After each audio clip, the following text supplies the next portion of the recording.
जय हिंद दोस्तों, स्वागत है आप सभी का एक नए वीडियो में। इस वीडियो में हम लोग बात करेंगे ज्ञान बिंदु जैसे एकेडमी के द्वारा जो न्यू बुक लाया गया है मार्केट में थर्ड एडिशन का, जिसे हम लोग कवर करते हुए आगे बढ़ रहे हैं। तो हम लोग आज जो है सेट नंबर 5 का क्वेश्चन नंबर 51 से 100 तक देखेंगे। सेट नंबर 5 का 1 से 50 तक पिछले वीडियो में हम लोग कवर कर चुके थे। आज हम लोग देखेंगे 51 से 100 तक। चलिए स्टार्ट करते हैं बिना टाइम वेस्ट किए। क्वेश्चन नंबर 1 है, अनुच्छेद 21 का संबंध किससे है? तो अनुच्छेद 21 का संबंध है प्राण एवं दैहिक स्वतंत्रता का अधिकार से। इसका डिटेल पढ़ लेते हैं। अनुच्छेद 21 जीवन और व्यक्तिगत स्वतंत्रता की सुरक्षा का अधिकार के अनुसार किसी भी व्यक्ति को विधि द्वारा स्थापित प्रक्रिया के अतिरिक्त उसके जीवन और व्यक्तित्व स्वतंत्रता के अधिकार से वंचित नहीं किया जा सकता है। भारतीय संविधान के भाग 3 में अनुच्छेद 12 से 35 तक मूल अधिकार की चर्चा है। वर्तमान संविधान में 6 प्रकार के मौलिक अधिकार की चर्चा है। समता का अधिकार जो कि अनुच्छेद 14 से 18 तक है। दूसरा है स्वतंत्रता का अधिकार, अनुच्छेद 19 से 22 तक है। तीसरा है शोषण के विरुद्ध अधिकार, अनुच्छेद 23 से 24। चौथा है धार्मिक स्वतंत्रता का अधिकार, अनुच्छेद 25 से 28। संस्कृति और शिक्षा संबंधी अधिकार 29-30 और संवैधानिक उपचारों का अधिकार अनुच्छेद 32। नेक्स्ट क्वेश्चन है, पहाड़ों पर जल उबलता है। तो पहाड़ों पर जल जो उबलता है समुद्र तल के कम ताप पर, समुद्र के तल से कम ताप पर। पहाड़ों पर जल समुद्र के तल से कम ताप पर उबलने लगता है। समुद्र तल पर जल का क्वथनांक 100 डिग्री सेल्सियस होता है, जिस पर जल उबलने लगता है। इसके विपरीत पहाड़ों पर दाब कम होने के कारण जल का क्वथनांक घट जाता है, यानी 100 डिग्री से कम हो जाता है और वह कम ताप पर ही उबलने लगता है। इसी कारण प्रेशर कुकर में दाब बढ़ने पर जल का क्वथनांक बढ़ जाता है, जिससे जल की गुप्त ऊष्मा का मान बढ़ जाता है। फलस्वरूप खाना जल्दी पक जाता है। इसके विपरीत पहाड़ों पर दाब कम होने के कारण क्वथनांक घट जाता है और खाना देरी से पकता है या पकने में कठिनाई होती है। दाब कम होने के कारण ही जब कोई व्यक्ति पहाड़ पर चढ़ता है तो उसके नाक से खून आने लगती है, क्योंकि उस समय व्यक्ति का आंतरिक दाब बाह्य दाब से अधिक होता है। उस समय क्या होता है, व्यक्ति का जो आंतरिक दाब होता है वो बाह्य दाब से अधिक होता है। अधिक ऊंचाई पर जाने पर दाब कम होने के कारण ही वायुयान से यात्रा करते समय पेन की स्याही बाहर निकलने लगती है। नेक्स्ट क्वेश्चन है, आधुनिक भारत का प्रथम पुरुष किसे माना जाता है या किसे कहा जाता है? ये कहा जाता है राजा राम मोहन राय को। राजा राम मोहन राय का जन्म 1774 ईस्वी में राधानगर नामक बंगाल के एक गांव में हुआ था। कब हुआ था? 1774 में हुआ था और राधानगर नामक एक गांव में हुआ था। राजा राम मोहन राय ने अपने जीवन में अरबी, फारसी, अंग्रेजी, ग्रीक, हिब्रू आदि भाषाओं का अध्ययन किया था। पूंजीवादी अर्थव्यवस्था का मूल सिद्धांत क्या है? तो पूंजीवादी अर्थव्यवस्था का मूल सिद्धांत है प्रतिस्पर्धा। क्या है? प्रतिस्पर्धा। पूंजीवादी अर्थव्यवस्था एक आर्थिक प्रणाली है जो वस्तुओं और सेवाओं के उत्पादन और वितरण के साधनों के निजी स्वामित्व की विशेषता है। पूंजीवादी अर्थव्यवस्था में व्यक्तियों और व्यवसायों यानी व्यक्ति और व्यवसाय अपने स्वयं के आर्थिक निर्णय लेने के लिए स्वतंत्र हैं और बाजार आपूर्ति और मांग के आधार पर वस्तुओं और सेवाओं की कीमतें निर्धारित करता है। पूंजीवादी अर्थव्यवस्था में सरकार की भूमिका आमतौर पर बाजार को विनियमित करने और निजी संपत्ति अधिकारों की रक्षा करने तक सीमित है। पूंजीवादी अर्थव्यवस्था में व्यवसायों के लिए लाभ प्राथमिक प्रेरणा है और प्रतिस्पर्धा को नवाचार और दक्षता के लिए प्रेरक शक्ति के रूप में देखा जाता है। पूंजीवादी अर्थव्यवस्था की प्रमुख विशेषताएं हैं, जैसे निजी संपत्ति हो गया, मुक्त बाजार, लाभ का मकसद, गलाकाट प्रतियोगिता या प्रतिस्पर्धा, सरकार का सीमित अधिकार, उपभोक्ता, श्रम विभाजन आदि। विश्व की अधिकांश विकसित देशों में पूंजीवादी अर्थव्यवस्था है, जैसे अमेरिका, जापान, यूके, सिंगापुर, इन सभी देशों में जो है पूंजीवादी अर्थव्यवस्था। और अपने भारत में कौन सी अर्थव्यवस्था है? मिश्रित अर्थव्यवस्था है। लेकिन अपना भारत भी अब जो है पूंजीवादी अर्थव्यवस्था की ओर झुका हुआ है, यानी बढ़ रहा है। डीएनए प्रतिबंधन में डीएनए खंडों को जोड़ने हेतु किस एंजाइम का प्रयोग किया जाता है? इसमें क्या आता है? लाइगेजेज। कौन सा? लाइगेजेज। डीएनए के प्रतिबंधन में प्रतिबंध एंजाइमों के बड़े वर्ग से संबंधित हैं, जिन्हें न्यूक्लियेज कहा जाता है। ये दो प्रकार के होते हैं, एक्सोन्यूक्लियेज और एंडोन्यूक्लियेज। एक्सोन्यूक्लियेज डीएनए के सिरों से न्यूक्लियोटाइड्स हटाते हैं, जबकि एंडोन्यूक्लियेज जो है डीएनए के भीतर विशिष्ट स्थानों पर कटौती करते हैं। प्रत्येक प्रतिबंधन एंडोन्यूक्लियस डीएनए में विशिष्ट पैलिडोमिक न्यूक्लियोटाइड अनुक्रमों को पहचानता है। एक ही प्रतिबंधन एंजाइम द्वारा काटने पर प्राप्त होने वाला डीएनए खंडों के समान प्रकार के चिपचिपे सिरे होते हैं जो डीएनए लाइगेजेज की सहायता से आपस में जुड़ जाते हैं। डेमरेटियस किसके समकालीन थे? तो डेमरेटियस जो है वो सालिसुका, किसके समकालीन? सालिसुका, बहुत इंपॉर्टेंट क्वेश्चन है, सालिसुका के समकालीन थे। डेमरेटियस प्रथम भारत पर आक्रमण या भारत की सीमा में प्रवेश करने वाला पहला इंडो ग्रीक शासक था। इसने 190 ईसा पूर्व भारत पर आक्रमण कर अफगानिस्तान, पंजाब एवं सिंध के बहुत बड़े भाग पर अधिकार कर लिया था। इसने 183 ईसा पूर्व के लगभग पंजाब के कुछ भाग को जीतकर साकल, जिसे सियालकोट या साकल भी बोला जाता है, को अपनी राजधानी बनाया था। डेमरेटियस ने भारतीय राजा की उपाधि धारण की और यूनानी तथा खरोष्टी दोनों लिपियों वाले सिक्के चलवाए। राज्यपाल किसके लिए राष्ट्रपति को सिफारिश करता है? सही कूट चुने। तो राज्यपाल जो है वो मंत्रिपरिषद को भंग करने के लिए राष्ट्रपति सिफारिश कर सकता है, और फिर विधानसभा भंग करने हेतु और राज्य में संविधान तंत्र ठप होने जब होगा तो राष्ट्रपति शासन लगाने के लिए जो है राज्यपाल कर सकता है। तो 1, 3 और 4 इसका आंसर होगा। उच्च न्यायालय के न्यायाधीश को उसी प्रकार अपदस्थ किया जा सकता है जिस प्रकार उच्चतम न्यायालय के न्यायाधीश को हटाया जाता है। दिलवारा का जैन मंदिर किस पर्वत पर स्थित है? तो ये स्थित है माउंट आबू। दिलवारा का जैन मंदिर माउंट आबू पर्वत पर स्थित है। दिलवारा मंदिर श्वेतांबर जैन मंदिरों का एक समूह है। चालुक्य अथवा सोलंकी वंश के शासक भीम प्रथम के मंत्री सेना नायक विमल शाह ने 11वीं से 13वीं शताब्दी के दौरान दिलवारा जैन मंदिर का निर्माण करवाया था। किसने करवाया था? भीम प्रथम के सेना मंत्री जो थे या फिर सेना नायक जो थे विमल शाह, उन्होंने ही 11वीं से 13वीं शताब्दी में दिलवारा के जैन मंदिर का निर्माण करवाया था। यहाँ 5 मंदिरों का समूह है। सबसे पहला है विमल वसाही, प्रथम जैन तीर्थंकर आदिनाथ को समर्पित है। कौन सा मंदिर? विमल वसाही। दूसरा है लूना वसाही, ये जो है 22वें तीर्थंकर नेमिनाथ को समर्पित है। तीसरा है पीतलहार, ये प्रथम तीर्थंकर आदिनाथ को समर्पित है। चौथा है पार्श्वनाथ, ये 23वें तीर्थंकर पार्श्वनाथ को समर्पित है। और महावीर स्वामी अंतिम तीर्थंकर महावीर को समर्पित है। मेजर ध्यानचंद्र खेल रत्न प्राप्त खिलाड़ी चिराग चंद्रशेखर शेट्टी को किस खेल से संबंधित है? तो ये संबंधित है बैडमिंटन से।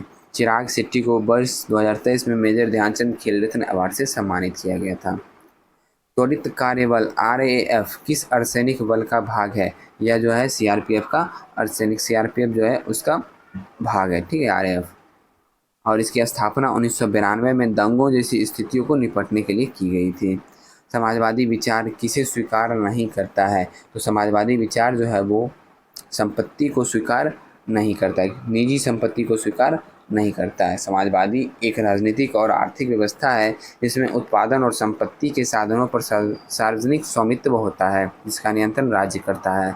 समाजवाद की विशेषता वर्गहीन समाज जिसमें अमीर और गरीब के बीच कोई भेद नहीं, सभी संसाधन का सामान्य स्वामित्व या सामूहिक स्वामित्व, आय का समान वितरण, बाजार शक्तियों का अभाव। अपनी जाति में विवाह करना क्या कहलाता है? तो अपनी जाति में विवाह करना अंतर्विवाह कहलाता है। अंतर्विवाह के अनुसार एक विशिष्ट वर्ग के व्यक्ति को उसी वर्ग के अंदर रहने वाले व्यक्तियों से ही वर वधू को चुनना पड़ता है, वे उस वर्ग से बाहर किसी व्यक्ति से के साथ विवाह नहीं कर सकते। अंतर्विवाह के 2 नियम हैं, जातीय अंतर्विवाह और उपजातीय अंतर्विवाह। अब नेक्स्ट आ गया विषम चुनना है। पैर टखना, सिर में पेट नहीं होता है, हाथ में कलाई होता है और बाह में कंधा होता है, तो बी हो जाएगा। भारत का इलेक्ट्रॉनिक राजधानी के रूप में प्रसिद्ध है, तो ये प्रसिद्ध है बेंगलुरु। अंतरिक्ष का शहर बेंगलुरु को कहा जाता है। बुनकरों का शहर पानीपत को, रैलियों का नगर नई दिल्ली को, महलों का शहर कोलकाता को, त्योहारों की नगरी मदुरई को। अंतरिक्ष का शहर किसे? बेंगलुरु को। बुनकरों का शहर पानीपत को, रैलियों का शहर नई दिल्ली को, महलों का शहर कोलकाता को, त्योहारों की नगरी मदुरई को। मुगल काल में पूरे राज्य का वित्त व्यवस्था कौन अधिकारी देखता था? तो मुगल काल में पूरे राज्य की वित्त व्यवस्था को दीवान अधिकारी जो थे वही देखते थे। दीवान शब्द फारसी मूल शब्द है। इस पद की स्थापना अकबर ने अपने शासनकाल के 8वें वर्ष में किया था। यह वित्त एवं राजस्व का सर्वोच्च अधिकारी होता था। दीवान की सहायता के लिए अनेक अधिकारी होते थे, जैसे दीवान खालिसा, शाही भूमि का देखभाल करने वाला अधिकारी, दीवान एतन, वेतन तथा जागीरों की देखभाल करने वाला, मुस्तौफी, आय व्यय का निरीक्षक तथा मुसर्रिफ, लेखाधिकारी। आमील। अकबर ने अपने शासन के 18वें वर्ष में इस पद का गठन किया था। यह परगने का वित्त अधिकारी होता था। अमलगुजार जिला में राजस्व का प्रमुख अधिकारी होता था। नेक्स्ट आ गया 2SO2 + O2 की अभिक्रिया कराई जाएगी। 2SO3 ऊष्माक्षेपी है तो क्या होगा? उच्च दाब और उत्प्रेरक और निम्न ताप होगा। अभिक्रिया ऊष्माक्षेपी है, अतः यह निम्न ताप पर अनुकूल होती है। मोलों की संख्या में कमी होगी और अतः अभिक्रिया जो है उच्च दाब पर अनुकूल होगी।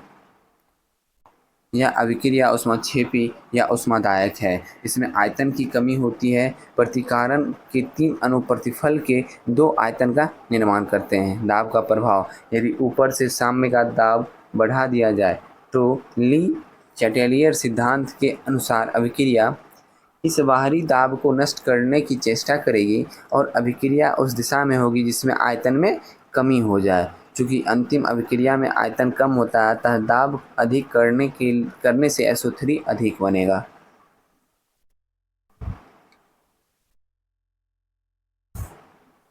ली चैटेलियर का सिद्धांत। यदि कोई उत्क्रमणीय अभिक्रिया साम्य अवस्था में हो और साम्य निर्धारित करने वाले एक या अधिक कारण सांद्रण, ताप एवं दाब बदल दिए जाए तो अभिक्रिया ऐसी दिशा में होने लगेगी जिससे परिवर्तन का प्रभाव जहाँ तक संभव हो समाप्त हो जाएगा। ताप का प्रभाव। अगर साम्य का ताप कम कर दिया जाए तो अभिक्रिया की चेष्टा उस तरफ जाने की होगी जिस ओर जाने से अधिक ताप निकलेगा। अतः उपरोक्त अभिक्रिया का ताप घटाने से अधिक SO3 बनेगा। क्योंकि अभिक्रिया ऊष्मादायक है, ऊष्माक्षेपी अभिक्रिया में ऊष्मा का उत्सर्जन अर्थात ऊष्मा सिस्टम से निकलकर परिवेश में प्रवेश करती है। कौन सा कथन असत्य है? कथन जो है ऑप्शन नंबर सी असत्य है, यानी गलत है। मिश्रण 2 या 2 से अधिक पदार्थों का रासायनिक संयोजन से बनता है, यही गलत है। ठीक है, नेक्स्ट सही कौन कौन सा है वो तो यहाँ मिल जाएगा। चलिए यहाँ पढ़ लेते हैं। यौगिक 2 या 2 से अधिक तत्व निश्चित अनुपात, इसे ध्यान रखना है कि निश्चित अनुपात में रासायनिक संयोग से बनता है। उसे उचित रासायनिक विधियों द्वारा 2 या 2 से अधिक सर्वथा भिन्न गुणों वाले पदार्थों में विभक्त किया जा सकता है। यौगिक का संगठन हमेशा निश्चित होता है। इनके भौतिक एवं रासायनिक गुणधर्म उसके घटक तत्वों के गुणधर्म से भिन्न होता है। किसी यौगिक के घटकों को रासायनिक या विद्युत रासायनिक अभिक्रियाओं द्वारा पृथक किया जा सकता है, लेकिन भौतिक विधियों द्वारा नहीं। मिश्रण जो है वह अशुद्ध पदार्थ है जो 2 या 2 से अधिक शुद्ध पदार्थों के किसी भी अनुपातिक नियम को पूरा किए बिना रासायनिक संयोग से मिलता है तथा जिसके अवयवी पदार्थ को सरल यांत्रिक या भौतिक विधियों द्वारा पृथक किया जा सकता है। वायु कई गैसों धूल कणों का मिश्रण है। समुद्री जल कई लवणों का मिश्रण है जिसमें सोडियम क्लोराइड प्रमुख तत्व है। मिश्रण के अवयवी पदार्थों की प्रकृति तथा बने मिश्रण के गुण एवं संगठन के आधार पर समांगी एवं असमांगी या फिर समांगी एवं विसमांगी भी बोल सकते हैं मिश्रणों में विभाजित कर सकते हैं। सैडल पीक किस द्वीप पर स्थित है? तो ये स्थित है उत्तरी अंडमान में। सैडल पीक और इसकी ऊंचाई जो है 732 मीटर है। यह अंडमान निकोबार द्वीप समूह का उच्चतम बिंदु है। सैडल पीक नेशनल पार्क से घिरा हुआ है।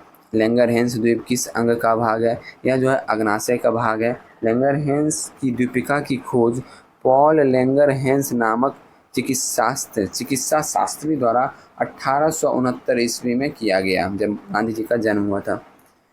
इसमें 3 प्रकार की कोशिकाएं अल्फा, बीटा, गामा होती है। अल्फा कोशिका से ग्लूकागोन हार्मोन, बीटा कोशिका से इंसुलिन हार्मोन तथा गामा कोशिका से सोमेटोस्टेटिन हार्मोन निकलते हैं, यानी स्राव होते हैं। थल सेना स्थल और नौसेना कहाँ पे बताइए? तो नौसेना जल में। मिथाइल ऑरेंज के संदर्भ में सत्य कौन सा है? तो अम्ल में लाल और क्षारक में पीला। मिथाइल ऑरेंज का आणविक सूत्र C14H14N3NaO3S है। इसका pH रेंज जो है 3.1 से 4.4 होता है। इसका उपयोग अम्ल एवं क्षार के अनुमापन के लिए एक संकेतक के रूप में किया जाता है। नेक्स्ट क्वेश्चन है, लोकसभा में विपक्षी नेता का दर्जा प्राप्त करने हेतु कितनी सीटें आवश्यक है? उसके लिए कम से कम आपको 1/10 सीट लाना पड़ेगा, तब आप विपक्षी का दर्जा प्राप्त कर सकते हैं। कुल सीटों का 10वां हिस्सा यानी 55 सीट प्राप्त होना चाहिए। वर्तमान में लोकसभा में कुल सीटों की संख्या 543 है। अंतर्राष्ट्रीय न्यायालय में कुल कितने न्यायाधीश होते हैं? तो अंतर्राष्ट्रीय न्यायालय में कुल 15 न्यायाधीश होते हैं। अंतर्राष्ट्रीय न्यायालय संयुक्त राष्ट्र सभा एवं सुरक्षा परिषद द्वारा 9 वर्ष के कार्यकाल के लिए चुने गए 15 न्यायाधीश से बना होता है। अंतर्राष्ट्रीय न्यायालय जिसे विश्व न्यायालय भी कहा जाता है, संयुक्त राष्ट्र का मुख्य न्यायिक अंग है। यह संयुक्त राष्ट्र के चार्टर द्वारा जून 1945 से स्थापित किया गया था और अप्रैल 1946 में काम करना शुरू किया। न्यायालय किस मामले में हस्तक्षेप नहीं कर सकता है? तो न्यायालय जो है वो चुनावी क्षेत्र का परिसीमन और पंचायतों की सीटों का आवंटन में हस्तक्षेप नहीं कर सकता है। संविधान के अनुच्छेद 82 के अनुसार प्रत्येक जनगणना के पश्चात संसद विधि द्वारा परिसीमन अधिनियम को अधिनियमित करती है। अधिनियम के प्रवृत्त होने के पश्चात केंद्र सरकार परिसीमन आयोग का गठन करती है। परिसीमन आयोग परिसीमन अधिनियम के प्रावधानों के अनुसार संसदीय निर्वाचन क्षेत्र की सीमाओं के सीमांकन करता है। परिसीमन आयोग की नियुक्ति राष्ट्रपति के द्वारा की जाती है तथा यह निर्वाचन आयोग के साथ मिलकर कार्य करता है। परिसीमन आयोग कार्य वर्ष 1950 से 51 में हुआ था इसकी स्थापना, ठीक है। आखिर परिसीमन आयोग का गठन 2002 में किया गया है। 84वां संविधान संशोधन 2002 द्वारा अगले परिसीमन को 2026 तक के लिए स्थगित कर दिया गया, जो 2001 की जनगणना के आधार पर होगा, जबकि वर्तमान परिसीमन 1971 की जनगणना पर आधारित है। पंचायतों में सीटों का आवंटन का फॉर्मूला संसद तथा राज्य विधानसभा द्वारा किया जाता है, जिसका क्रियान्वयन राज्य निर्वाचन आयोग द्वारा किया जाता है। 73वां संविधान संशोधन 1992 द्वारा पंचायत को संवैधानिक दर्जा दिया गया है।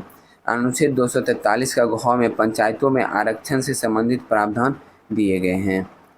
अनुसूचित जाति जनजाति व महिलाओं को आरक्षण देना अनिवार्य है। पिछड़े वर्गों के आरक्षण का फैसला राज्य विधानमंडल के स्वविवेक पर है। महिलाओं के लिए 1/3 स्थान आरक्षित है। राज्य विधानमंडल इसे बढ़ा सकती है लेकिन कम नहीं कर सकती है। बिहार सरकार द्वारा 2006 में पंचायत निकाय में महिला आरक्षण को बढ़ाकर 50% कर दिया गया। नेक्स्ट क्वेश्चन है, 1946 के शाही नौसेना विद्रोह का नेतृत्व किसने किया था? तो इसका नेतृत्व जो किए थे MS खान। किसने किए थे? MS खान। 18 फरवरी 1946 को खराब भोजन, जातीय भेदभाव, कम वेतन, चरित्र पर टिप्पणी आदि कारणों से रॉयल इंडियन नेवी के जहाज तलवार में गैर कमीशन अधिकारी और सिपाहियों ने, जिन्हें रेंटिग्स कहा जाता था, विद्रोह कर दिया। विद्रोह का तत्कालिक कारण नाविक VC दत्त की गिरफ्तारी, जिन्होंने जहाज तलवार की दीवार पर अंग्रेज भारत छोड़ो लिखा था। विद्रोहियों ने एक नौसेना केंद्रीय हड़ताल समिति का गठन किया, जिसका नेतृत्व MS खान ने उपाध्यक्ष मदन सिंह किया था। विद्रोहियों को कुचलने के लिए सरकार ने एडमिरल गोल्डफ्रेड को इस आदेश से भेजा कि ब्रिटिश फौजों की सारी सेना दमन के लिए लगा दी जाए, भले ही संपूर्ण नौसैनिक शक्ति नष्ट हो जाए। 25 फरवरी 1946 को सरदार पटेल और जिन्ना के आश्वासन कि उनका दमन नहीं किया जाएगा, विद्रोहियों ने आत्मसमर्पण कर दिया। नेक्स्ट है, भारत ने फ्रांस और संयुक्त अरब अमीरात के साथ कौन सा युद्ध अभ्यास आयोजित किया है? इस युद्ध अभ्यास का नाम है डेजर्ट नाइट। यह वायुसेना का संयुक्त अभ्यास है। इसका आयोजन जनवरी 2024 अरब सागर के ऊपर किया गया।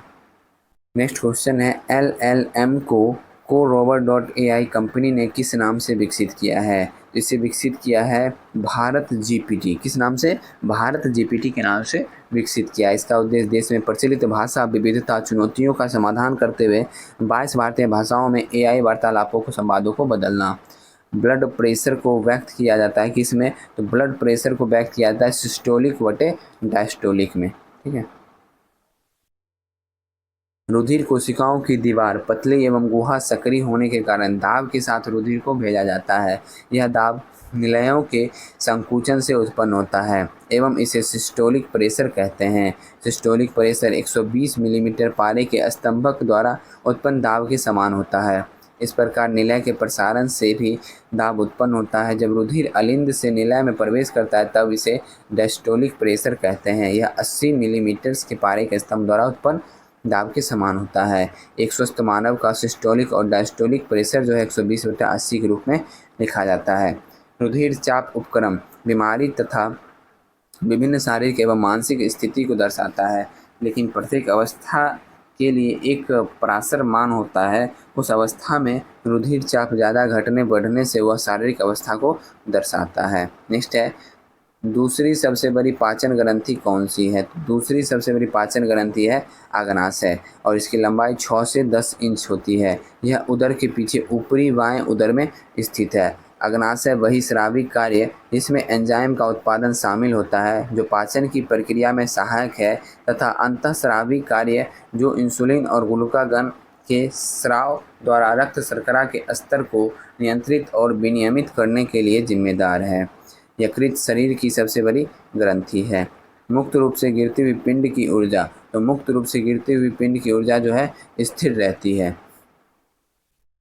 किसी बिंदु पर स्थितिज ऊर्जा में जितनी कमी होती है गतिज ऊर्जा में उतनी ही वृद्धि होती है। किसी ऊंचाई h का स्थित ऊर्जा अधिकतम होता है जैसे जैसे वस्तु नीचे गिरती है इसके वेग में वृद्धि होती है और स्थितिज ऊर्जा में कमी तथा गतिज ऊर्जा में वृद्धि होती है। जब वस्तु पृथ्वी की सतह पर पहुंचने वाला होता है तब गतिज ऊर्जा अधिकतम तथा स्थितिज ऊर्जा न्यूनतम, क्योंकि h जो है वो 0 हो जाती है। अतः ऊर्जा नष्ट नहीं होती बल्कि परिवर्तन होती है और प्रत्येक बिंदु पर kinetic energy plus potential energy जो है अचर ही रहता है। अतः कहा जा सकता है कि मुक्त रूप से गिरते हुए पिंड की ऊर्जा स्थिर रहता है। मुक्त रूप से गिरते हुए पिंड की ऊर्जा जो है वो स्थिर रहता है। उसी का यहाँ पे ग्राफ बनाया गया है। पोटेंशियल एनर्जी ऊपर में जैसे हाइट पे है तो वहाँ पे मैक्सिमम होगा काइनेटिक एनर्जी, ठीक है। तो इस अनुसार इसका ग्राफ बनाया गया है। नेक्स्ट क्वेश्चन है, मानचित्र पर किसी समतल आकृति की सीमा रेखा का पता लगाकर उसका क्षेत्रफल मापने वाला उपकरण कौन सा है? ये है प्लेनीमीटर। कौन सा है? प्लेनीमीटर। हाइग्रोमीटर के द्वारा सापेक्ष आर्द्रता को मापा जाता है। एनीमोमीटर के द्वारा हवा की गति को मापा जाता है और रोटामीटर के द्वारा एक बंद ट्यूब पाइप की तरल पदार्थ के प्रवाह की दर को मापा जाता है। नेक्स्ट रीजनिंग का क्वेश्चन है, अगर इस प्रकार से इसे मोड़ दिया जाए तो इस कौन सी आकृति बनेगी, ये पूछ रहा है। इसमें आकृति जो बन जाएगी ऑप्शन नंबर ए। हाँ ठीक, ऑप्शन नंबर ए इसका आंसर हो जाएगा। कैसे, ये आप समझ सकते हैं। ये जो है ऊपर वाला त्रिभुज जो है ये इस पे आके सीधा बैठ जाएगा, इसका कोई भी पार्ट अलग से दिखेगा नहीं, लेकिन और ये भी जो है सेम का सेम इस पे बैठ जाएगा, लेकिन ये वाला जो है ये आधा स्टार टाइप का ही बन जाएगा। इसलिए देख लीजिए ऑप्शन नंबर ए हो जाएगा। नेक्स्ट, चित्रों का समूहीकरण। देखिए रीजनिंग और मैथ जो है इस पे हम अच्छे से आपको बता नहीं पाएंगे, फिर भी आप लोग समझने का कोशिश कीजिएगा और आपको ये पीडीएफ दे दिया जाएगा तो आप लोग खुद से इसे सॉल्व कर सकते हैं, ठीक है। फिर इसका समूहीकरण करना है तो राउंड वाला शेप देखिए जो है उसे ले लीजिए एक, अच्छा राउंड वाला शेप छोड़ दीजिए, आप ऐसे ले लीजिए अकेला अकेला शेप जो है, एक अकेला है, ये अकेला है, ये अकेला है, 1 3 7 हो गया, एक समूह बन गया। दूसरा समूह देखिए जिसमें दो दो हो, दो में है, हाँ देखिए 2 है प्लस में हाफ कट है, ऐसा देखना है। और इस त्रिभुज में भी 2 है, 2 5 और 8, 2 5 8 हो गया दूसरा समूह। तीसरा जो बचा वो हो जाएगा ऑप्शन नंबर ए आंसर हो जाएगा। इसी प्रकार जो है रीजनिंग को खुद से समझना है, ठीक है। उसी प्रकार इसका भी आंसर ऑप्शन नंबर बी हो जाएगा। बाकी देख लीजिए नेक्स्ट क्वेश्चन आ गया मैथ का। पिता की उम्र 4 वर्ष पूर्व पुत्र की आयु की 7 गुनी थी, वर्तमान में पिता की आयु पुत्र की आयु का 4 गुना है, तो पुत्र की आयु वर्तमान में क्या है? देखिए अगर आपको कुछ समझ नहीं आए तो आप ऑप्शन से बनाइए, कुछ जब समझ में नहीं आए, अगर आपको समझ में थोड़ा बहुत आता है तो आप मेथड से बना सकते हैं, फिर भी वो बड़ा हो जाएगा। ऑप्शन भी ठीक है और अपने दिमाग से थोड़ा सा करिएगा आसानी से बन जाएगा। 8 वर्ष इसका आंसर होगा, लेकिन इतना बड़ा नहीं बनेगा। हाँ ये मेथड आप देख सकते हैं, रेशियो मेथड से आप बनाइएगा आसानी से बन जाएगा, ये मेथड बहुत आसान है। इसमें त्रिभुज की संख्या कितनी है, तो इसमें त्रिभुज की संख्या 12 है, ये आप लोग खुद ही काउंट कर लीजिएगा। ठीक है, नेक्स्ट आ गया रीजनिंग का क्वेश्चन। ये देखिए वैसे ही बनाया होगा। ए पूरब की ओर 40 मीटर चला, ठीक है, पूरब की ओर 40 मीटर चला, पुनः बाएं मुड़ गया। फिर इसी प्रकार से जो है ये पूरब की ओर 40 मीटर चला, फिर बाएं मुड़कर 60 मीटर चला। अब क्या किया, फिर बाएं मुड़कर 40 मीटर चला, इधर तक आया। उसका प्रारंभिक से अंतिम दूरी कितना है, यही 60 मीटर है। हो गया आंसर। आशीष की तरफ इशारा करते हुए नेक्स्ट रीजनिंग का क्वेश्चन है, ये आप ब्लड रिलेशन का आप खुद से इसे सॉल्व कर लीजिएगा। नेक्स्ट आ गया मैथ का क्वेश्चन। यहाँ पे देखिए समस्या ये है कि मोबाइल का स्क्रीन इतना छोटा है कि हम आपको समझा नहीं पाते हैं कि कैसे बनाना है, क्या करना है। तो बाकी आप अपने हिसाब से बनाइएगा मैथ और रीजनिंग का टोटल क्वेश्चन, ठीक है। उसके बाद आपको जो क्वेश्चन प्रॉब्लम होता है वो आप मुझे कमेंट कर दीजिएगा। इसका सॉल्यूशन हो सकता है मैं एक पर्सनल पेपर पे बना के आपको वीडियो दे दूं, या फिर टेलीग्राम पे मैं आपको इसका सॉल्यूशन अपने तरीके से बना के दे दूंगा या बता दूंगा, तो आप समझ जाइएगा। वैसे उम्मीद है इसमें कोई ज़्यादा दम नहीं रहता है क्वेश्चन में, इसके मैथ रीजनिंग में, तो आप आसानी से इसे बना लीजिएगा, मुझे इतना पता है। ठीक है, एक इतना बड़ा बड़ा नहीं बनेगा, एक एक दो दो लाइन का इसका आंसर होगा। ये कोई बड़ा क्वेश्चन है नहीं। एक व्यक्ति किसी वस्तु को 15% की हानि पर तथा दूसरी वस्तु को 20% की लाभ पर बेचता है। वस्तु को बेचने पर ना तो हानि होती है ना ही लाभ होता है। दोनों वस्तुओं का विक्रय मूल्य 28,000 है, तो दोनों वस्तुओं के क्रय मूल्य में कितना अंतर होगा। बहुत आसान सा क्वेश्चन है। ठीक है, विक्रय मूल्य निकाल लीजिए। एक का 85% इतना है, दूसरे का 120%, 28,000 है, तो दोनों का 100% निकाल लेंगे और घटा देंगे, और क्या। बहुत आसान सा क्वेश्चन है, 2 लाइनें में बन जाएगा। नेक्स्ट वही आ गया, बंटवारा करना है, तो और आसान सा क्वेश्चन है। बांटे गए, अब ये अपने तरीके से बांटा है, आप भी अपने तरीके से बांट सकते हैं। 3 4 5 6 का एलसीएम ले लीजिए, 60 आ जाएगा, और उसके बाद बांट दीजिए, इसको आंसर मिल जाएगा 183। वैसे ही ये भी किया है, एलसीएम ले लिया, 60 आ गया, उसको बांट दिया, 2/3 गुना 60, इस प्रकार से बांट दिया उसे।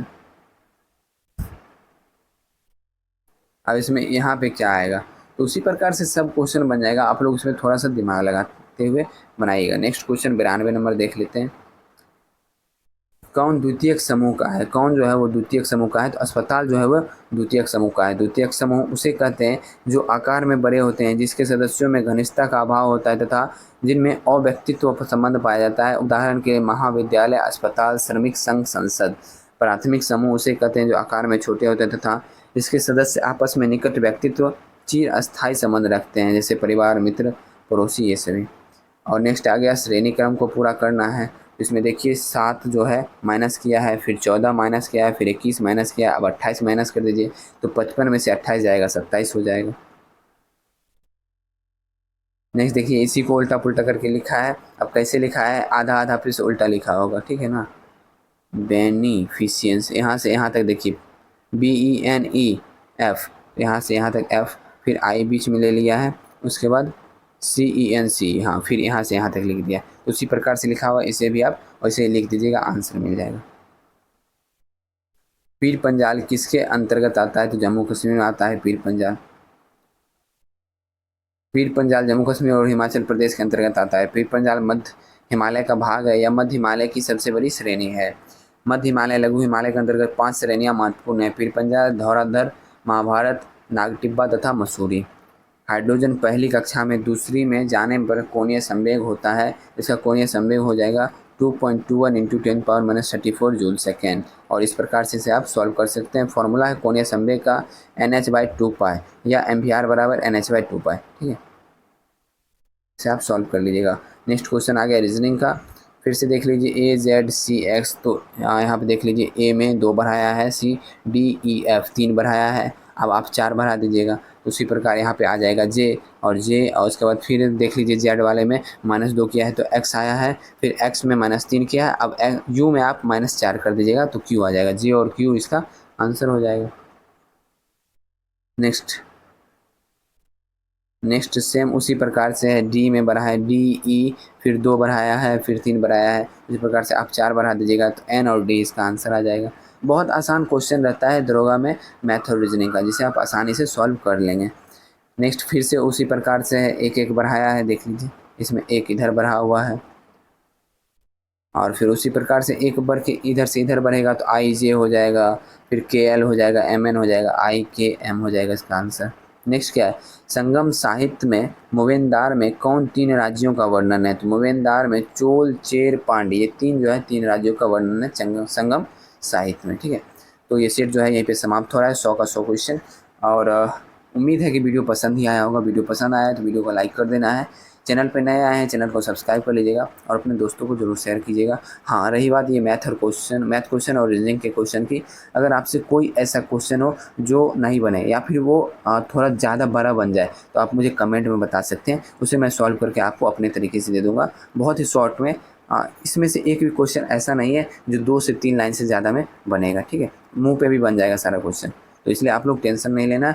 अगर थोड़ा सा भी बड़ा बनता है या नहीं बनता है तो आप तुरंत कमेंट कीजिए, मैं आपको तुरंत बताऊंगा। ठीक है, और आगे फिर से हम लोग मिलते हैं नेक्स्ट वीडियो में। 5 सेट हम लोग कवर कर लिए हैं, फिर आज या कल में फिर आपको छठा सेट का क्वेश्चन नंबर 1 से लेकर 50 तक वीडियो मिल जाएगा। तो चलिए मिलते हैं नेक्स्ट वीडियो में। हाँ, इसका PDF चाहिए तो टेलीग्राम पे आपको मैं PDF प्रोवाइड करवा चुका हूँ पहले भी, फिर से दे दूँगा।